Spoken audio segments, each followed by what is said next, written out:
desse jogo de palavras com essas cidades da planície, para poder falar que aquilo que é sugestivo para ela não serve para você. A Afra, por exemplo, é um lugar de você botar a cara no pó e se revolver. Deus disse: não, levanta-te, se mostra como crente e obedece os meus mandamentos. Próximo destacamento seria Safir. Repita, Safir. Safir aparece aqui também nesse texto, entendeu? Passa, ó moradora de Safir, que é a região da Baixada de Judá, em vergonha e nudez. O que ele quer dizer com isso? Safir, de onde vem a palavra Safira? Safir quer dizer justo, quer dizer belo. E ele está dizendo que ele vai passar vergonha. A Bíblia está dizendo aqui que os mais ricos, os mais nobres, os mais belos serão envergonhados no dia do juízo. Quem se lembra da pandemia? Vocês se lembram?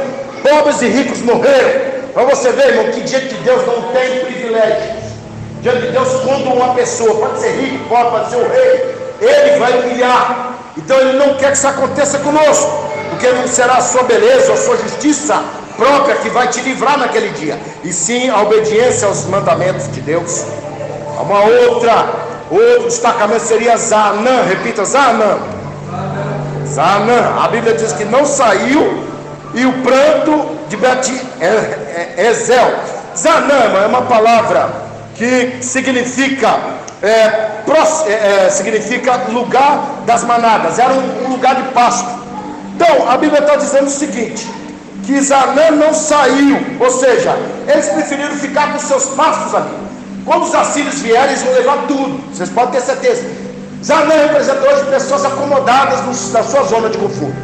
Eles não querem orar porque eles já têm prosperidade, como se só prosperidade terrena fosse o nosso objetivo na terra. Tem crente que vive muito bem pobre, desempregado, sem recursos, entendeu? Às vezes a pessoa não está ligada ao INSS ou nenhuma provisão, nenhum apoio financeiro, e a pessoa é feliz. A felicidade muitas vezes não está ligada ao material, mas esses aqui, por estarem prósperos, perto da manada de bois, vão ficar de boa até os assírios virem. A pandemia, gente, deixou muita gente a zero, e pode vir uma outra por aí. Nós temos que nos ligar a Deus de tal forma, ao ponto de dependermos dele, e não olhar para os nossos recursos, porque eles são estáveis. Hoje você pode ter um carro, mas você pode estar andando a pé. Hoje você pode ter milhões no banco, o banco confiscar e tomar o seu dinheiro. Você vê isso na vida de muitos artistas que perderam suas fortunas por causa do governo Collor, por exemplo. Pode vir um governo pior aí, que pode tomar tudo que você tem no banco. Então, gente, o próximo destacamento é Bet-Ezel. Repita, Bet-Ezel. Bet-Ezel quer dizer casa próxima, ou seja, algo vizinho.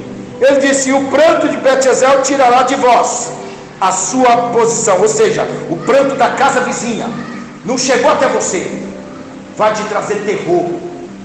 Isso é uma profecia para os tempos do rei Ezequias, que quando eles entraram em Laquis e tomaram Laquis, e eles viram que eram os assírios, eles perderam o sono. E quando Rabsaqué chega nas portas de Judá e fala: não tem Deus para te salvar, todos calaram a boca.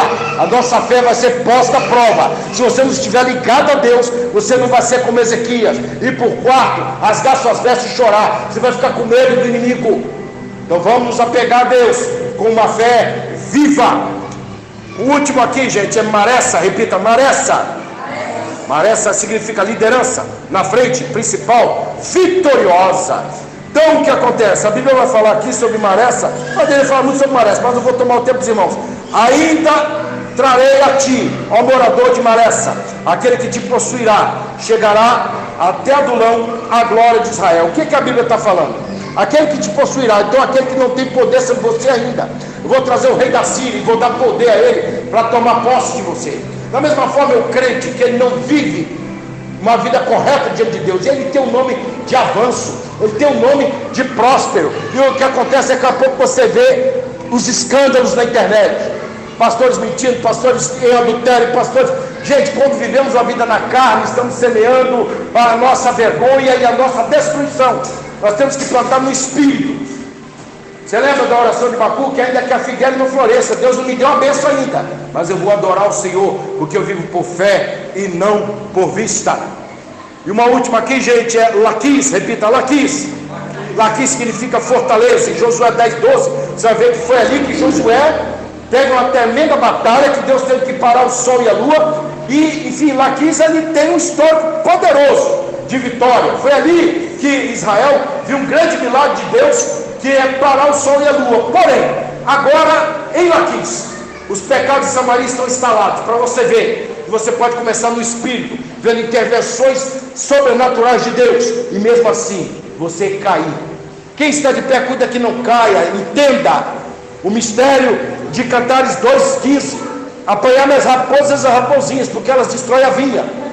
Não é o tamanho da raposa que faz a diferença, e sim a natureza dela. Hoje você permite um pecado, esse pecado traz uma consequência, e aí outro pecado, daqui a pouco você está destruído. Eu conheci muitos obreiros, pastor, começaram com o pecado da vaidade, começaram com o da cobiça, e daqui a pouco estava em pecado, daqui a pouco fora da comunhão, e alguns depois viram ele pior do que o ímpio lá no mundo, porque é assim que o diabo vai. Quando a metade o diabo falou com o crente: eu gosto de você. O crente: eu não gosto de você não, olha só, vou deixar você montar nas minhas costas, monta nas minhas costas, eu vou virar seu cavalo. Então o crente vai dividindo atenções com o diabo, até o tempo que o diabo fala: sai das minhas costas agora, que ele vai montar nas suas costas aí, que ele já não vai viver seus vícios que o diabo deu a ele. Então, pastor, é da gente pensar que as distrações são como Laquis, são fortalezas. Você abre 2 Coríntios capítulo 10, você vê que Paulo diz, versículo 4, que a arma das nossas milícias não são carnais, elas são poderosas em Deus para destruir fortalezas. Fortaleza, a mente do homem está firme naquele pensamento diabólico: eu odeio Deus, eu não confio em Deus, eu não acredito em Deus. Se Deus não aceita o meu pecado, eu não aceito Deus.